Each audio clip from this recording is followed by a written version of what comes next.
आवाज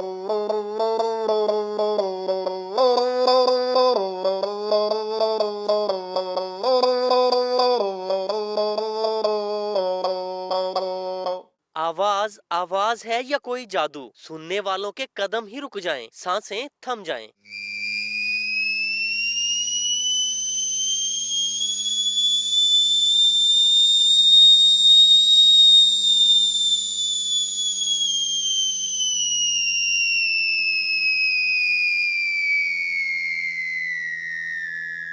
मुल्तान का रिहायशी साजिद गले से ऐसी आवाजें निकालता है कि सुनने वाला रह जाता है हैरान।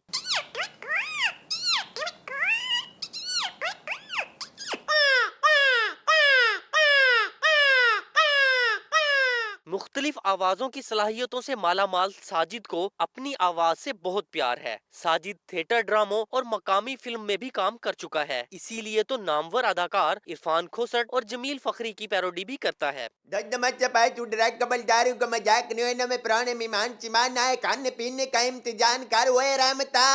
मैंने बड़े बड़ों को सीधा कर दे। हाँ? मैं तुम्हारी ऐसी बिठाई करूँगा ऐसी, तुझको तो नहीं याद आ जाएगा। ये था ना, आपने मुसाफर करना समझ रखा, मैंने तो बड़े बड़ों को सीधा कर दिया है। मुख्तलिफ आवाजें निकालने की सलाहियत साजिद का रोजगार भी है। साजिद की ख्वाहिश है कि उसकी आवाज की धूम न सिर्फ पाकिस्तान बल्कि दुनिया भर में हो। कैमरामैन फराज हमीद के साथ साजिद शकील, मुल्तान।